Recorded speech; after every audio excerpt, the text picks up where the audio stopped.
What's up, guys? Today we're playing Epic 7, and Smilegate just released Moonlight Laika, which means that we're going to use all of our Galaxy summons to make sure that we don't summon her through Mystics and then also get a lucky duplicate. To be honest, I would be happy with Moon Bunny at this point, but we're going to see what we get. Honestly, I'm also very disappointed that they released Moonlight Laika that literally nobody asked for. What we want is a Yuna, we want a Melissa, we want a Kayron. Give us some of these OG heroes, the ones that we've been waiting on for basically years before you get into these new heroes that we haven't had a chance to bond, connect, and love yet. But today we're going to go in, we're doing Moonlight Summons, so let's see what we get. Here we go, Moonlight Summons. I can't wait. It's going to be awesome. We're going to get something today. We haven't had a 5-star in quite a long time, so this is going to be a great summoning session. Now, to start things off, let's go ahead. We're going to get rid of this Covenant Summon. It's my free one. 3-star hero. It's Ains. He's useless. Nothing to say there, right? Next thing, you know what we're going to do? Let's go into the new Leica. Now, the problem that I have with Leica is that she's just uninspiring, right? She's 119 base speed, which is good, but she comes in onto her S3. She penetrates 80% when they have a target. Now, this one here includes all enemies, but we don't have any heroes that have an AoE target ability. So you're unlikely to bring 2 or 3 heroes with targets. I mean, you could, but it's too risky with 15% not to land that target. They do give her something here, and that is she can land her own target ability if she has souls. You can also make her very fast and bring her with something like Ahmed, or make her go first and then bring in someone that will boost her CR at least 50%, and then she'll be able to go again. But it's really a lot of effort just to kill one guy when you can bring someone like Watcher Shuri, who will kill one guy anyway, right? The next thing is that S1 combat readiness. It does lend itself well to a counter attacking build, but why would you want to build somebody counter attacking when they have a 119 base speed? Like, you could do it. She's a mage, and it will work. She can bring in her own book, but Bellion is everywhere. It's very difficult. I don't know. It's just, it seems like so much work to try and go in and one-shot just one guy. Cleavers are going to cleave, aggro is going to aggro, and I'm not sure that she has a place. So I'm not sure if I'm going to really pull for her over guys that I already used, but let's see. We might we might even get her. I don't know, but let's try it out. Very first summon. Let's see some sparks. Ah, this is how it's going to go, right? Hazel, actually, Hazel is very good. What she does is anytime someone does a counter attack onto your allies, you're going to increase your S1 and S3 by 1000. Imagine that she is now doing like 4 5,000 every single S1. Put her on counter attack, go into counter attacking teams, and she's just going to S1 everyone to death. It's really great. But you have to build her as a tank, or else she's going to die. Elson hasn't been good since day 50. He was good when the game launched, and that has been it. And we are getting screwed. Anos just had a specialty change. It came out literally today. I am disappointed. So some people say she'll be good in RTA. I have yet to see it. I think that she went from the freezer onto the bench and really nothing more. But we'll see. Maybe she'll be amazing. Maybe she's that meta shift that we want. But they also said that about Shepherd Jenna, and I have yet to see a Shepherd. Brickerus still sucks. He has a specialty change. It's awful. It's not good. Oh my goodness. Are we going to get a summon? Camilla, one of the best 3-star heroes in the game. Now, what you really like her for is she has a 50% chance to defense break onto her S1, and she brings a dual attack. So this is amazing. I use her for things like Expedition, Hall of Trials. I used her for a lot of achievements, If I had her with Dagger Sakar, that would have made it much easier as well. Some people run her with her skills off. You can run her with her skill on. She'll do a attack buff for herself and the person with the highest attack, and then she'll also do an S3. Now this S3, it hits pretty hard. It's not bad for a 3-star hero. Give her something like Rage Set on Daydream Joker, and she's going to be great in PvE. I've heard of people using her in RTA. I have yet to see it, but she could be amazing there as well. So, give her a chance. I use her into KD's 13, and she works really well. Still, is that 6? Anos, again. 7 summons, no spark. Wanda.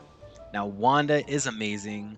Get this, Frida Wolf. She does the same voice for Apocalypse Ravi and for Locrence Bologna. She also does Wanda. Now, what Wanda does is she can hit any hero in the game, and she has a 2-turn stun. So I'm actually going to be using her in the future, but she's a really good control unit, and I recommend that you build her. Now, she also has target debuff, which could be used into ML Laika, so consider that as well. Oh my gosh. Are you guys this lucky? Am I just this lucky? 8 summons with no sparks? What in the world? Sven. Cool name, awful build. He's like mini K-Ron, but not as useful. So I wish they would give him a special change because he's cool. He's like super abbed and cut, which is exactly what I look like without my shirt on. So that's pretty cool. Harado was good for like 5 minutes, and that was it. And that's because he decreases the amount of healing that everyone receives by 50%. This means that you bring him into a bruiser team, into things like Ruel. Way back in the day, people just throw their tankiest tanks onto defense and then like hope that you just get killed by lightning. And Harado was useful in that, but he just does not keep up. He doesn't have the stats, he doesn't have the skills, he doesn't have the utility to compete in today's meta. Wow. 10 summons, no spark. This is a record. I've never seen this. Yoon, people use her. I see her on like the stats, and I really don't understand it. She gives attack and immunity, decreased debuff duration by 1 turn. Her S1 is less than 100% defense break. When activated on the caster's turn, does another slash, but it's restrict, and who cares? And she grants a barrier to every 2 turns. Like, I don't see very much the special here. The restrict can be used in something like Banshee, where you want to prevent that boost in CR. Otherwise, honestly, I don't see why people are actually using her. She doesn't do anything that no other hero does already. Maybe she's useful in some really good content, but there are other answers, right? There's no reason to build her if you're a veteran player. Oh, here we go. He finally gets something. Oh my gosh. 4-star. Can it be Bunny? It's not Bunny. It's not. Anything besides Bunny is just disappointment today. So what does Crescent Moon Rin do? First of all, she's one of the fastest units in the game. She is like 3rd or 4th fastest unit in the game. I forget what her base speed is, but it's really, really high. It's like 127 or something like that. So what she does is she is going to be stealing buffs, and she has a stun. So she dispels all the target's buffs, grants yourself immunity, and an extra turn. So you want to build her with really good effectiveness. Then she has a stun onto her S1 or S2. So this is really good. If they have no buffs, then she reduces her skill cooldown to 2 turns. That means every other turn, now we have a stun for 1 turn, which is great. People do use her. I do see her in RTA. I do see her in some of the meta, but she's only an offensive character. She's too easy to counter if you put her on defense.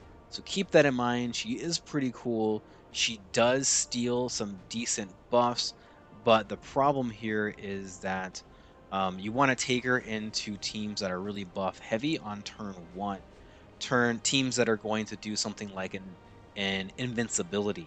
So that things like that will be really good. Keep her in your back pocket, and I think that she can work well.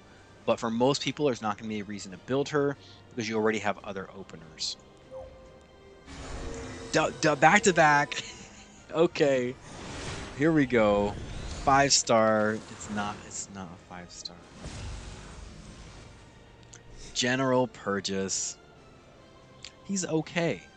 People used to use him a lot into Wyvern 13. I had a Wyvern 13 team. He increases combat readiness onto his S2, which, or I guess passive, right? Which means that you can build your teams in Wyvern a little bit slower. Now, what people are using him for is they're using him for the stun onto his S3 to random targets, and also they're using him to combat readiness boost. So if you take something like SC Airwell, who is light, SC Aiden, who is light, and then General Purgus, now Aiden is going to do invincibility on your team. The only person that they could hit is General Purgus or Aiden, who then counters you or who then increases your combat readiness. So keep this in mind. Some people did use him. I do see him every now and then, but he's not as useful as he was because he fell off of Wyvern. Oh, 3 in a row. That's good. Still no 5-star. That's okay. Tempest Surin, she fell off quite a lot. She's famous cockroach, people call her. You cannot kill her in one hit unless you have a hero who can do damage after the fact. Things like Briar, which is Zarya, things like Rimuru, things like top model Lulika. They can do multiple hits and they can kill her. Otherwise, people use her onto life steal, and then basically what she does is she just cycles, she does damage, and you can't kill her, which is really nice. But she fell off so much when all these counter heroes started coming out, all these meta heroes. She doesn't do enough damage for the bruiser meta, and then something like Shu counters her, and then procs S2, and then she's dead. But one of the best animations in the game. So really, really cool Tempest Surin. The Reyna is super useful. She hits super hard. I took her all the way through into Abyss 100, and you still see me use her. Right now, people are using her for KD's 13 because she does so much damage. Not really PvE, but for PvP wise, really fantastic. And if you have her built, definitely use her. If you don't have her built, think about her for KD's 13, along with Camilla, who we already saw today. Now we're back to it. We're back to it. Talia, she's not useful. I don't see it. You know, onto her S3. She attacks one target, 100% chance to debuff or dispel and then debuff for 2 turns. Who cares? Then onto her S2. Grants immunity to an ally, grants a barrier. Again, who cares? And then onto her S1, not 100% chance to defense break. There's no reason to bring her into any fight. Her multipliers are not amazing. There's no reason to build her. Pillis, I saw someone call her Phyllis once. She's one of the best knights in the game. You know, when they brought out SC Pillis and also SC Airwell, they replaced like half of the 5-star knights in the game. These guys are amazing in today's meta. She, right now, will reduce the damage you take from counterattacks, which is just a ton of things that are going on. So really, really good. Also, she gets hit chance onto her S3, which means that you can take her into something like a Violet. You can soul burn her S3 over and over again, and Violet will never get a turn because he just stays provoked forever. Now he'll still counter the devil out of you, but he'll stay provoked. And so she's really great. She's one of my top 3 knights. Her, Airwell, Crow, I really don't even need another knight. I can just take those 3 knights into every content in the game and be completely happy. 4 more, here we go. It's, wow. Oh wait, I'm gonna get the dark unit. I'm only missing one 3-star unit. It's this dark guy. There he is. I don't even Oh, know what he are you does. frightened? Good. That's what I wanted to see. That was creepy. That was all of this says like sexual predator. What does he? I don't even know what he does. Attacks all enemies. Was this 100% chance? Unhealable and burn. Okay. Maybe you can take him into like with carrot or another, burn unit. Bihu came out as a burn unit. After attacking, increases attack. Probably not going to matter. He's a mage, which means he can't be built very bulky, so he's not going to last a bunch of turns anyway. And what is this? 3%? It's not good. I mean, 30%, sure, but how is he going to live that long, right? Has a chance to burn for 2 turns, not 100% chance unless you soul burn it. Niche at best. What you can do with this is you have a carrot, you have Bihu, you have other people who can detonate burns like ML Flan. Maybe you bring him in, you want to stack up your burns, and then you detonate. Now, burn damage is done based on who detonates the burn, not who applies the burn. So this means that you could apply a bunch of burns, then you could attack buff yourself, then you could detonate, and then you'll do more damage. The problem is that burn damage is not sufficient in order to really, rely on it and do a whole bunch. If you can lock down the other player with like Araminta or something like that, burn damage is very effective, but you're subject to 15% resist. And I don't know why you would bring him when you can just bring in something like Bihu, Carrot, Araminta, ML Araminta, and then be done with it, right? Like, why would you bring this guy? It doesn't make any sense. And also, he's a child predator, so just don't even worry about him. I actually refuse to build some heroes like Sage Ball because they're just super creepy. I'm just not even gonna do it. Okay, Crozet. Now, what Crozet does is he has a 40% chance to take damage for the hero in the back row. That's the hero that's going to be all the way onto the left, this hero right here. Only this hero. So that means that you can stack him up. It's at double Aureus. So if you have somebody that you really want to protect, if you want to bring in somebody like a Seaside Bellona or a regular Bellona or ML Ken, someone you really want to protect, you can bring him, give him an artifact that will help protect as well.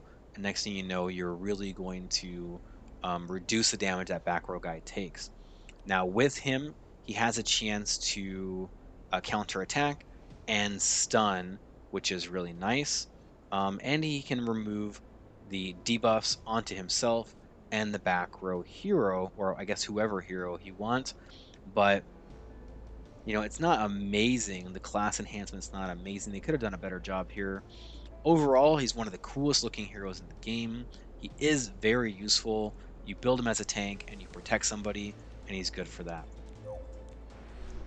Are we gonna get even one more? Ah, this guy again. Oh my gosh. Oh my gosh. Is there gonna be no one else? This is 20 summons, but I get 3?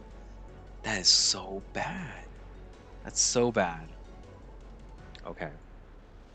And we haven't upgraded summon. This is gonna be it. Here we go. Here we go. This is the fastest video ever. Oh, made Chloe. I have her. She's still really great. The very first time I have ever gotten a 5-star hero out of Galaxy Summon, it's made Chloe. This is good. So if you guys don't know, if you summon a duplicate Moonlight hero that's 5-star base value, then you get these tokens. If you have 40 tokens, then you get a shop refresh every like 30 days, and you can buy one of those heroes with now your 40 tokens. So it's like consolation prize, right?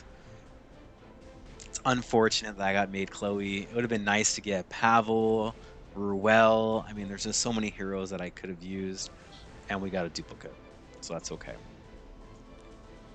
Made Chloe was buffed maybe a year ago. So here's what she does. Onto her S3, she's going to dispel two debuffs here. She's going to grant revive and increased attack. If the heroes are dead, then she's going to bring them back to life with 20% HP. So this can be very useful for insurance, things into Guild War or into Arena. I use my maid Chloe all the time, and she's really great. Now, on her passive ability, she gets effect resist to all allies, and she recovers the health of two allies every single turn. This is about like 2 or 3 thousand each. So every single turn, she'll do 6,000 and is really, really good. I like it.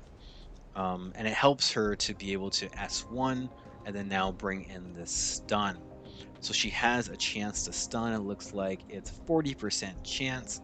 And when the target is stunned, increase the combat readiness of all allies. This almost never lands unless she's on the enemy team, and then it's going to land every single turn.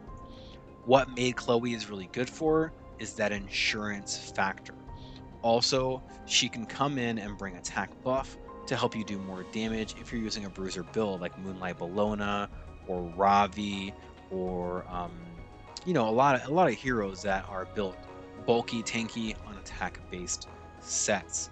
Now, here's where she lacks. If you use that S3 too early, then this means that it can be stripped, or Muru can go and steal it or copy it, and then now the whole enemy team has a free resurrection. So that can make your fights last a little bit longer when maybe you didn't intend it to.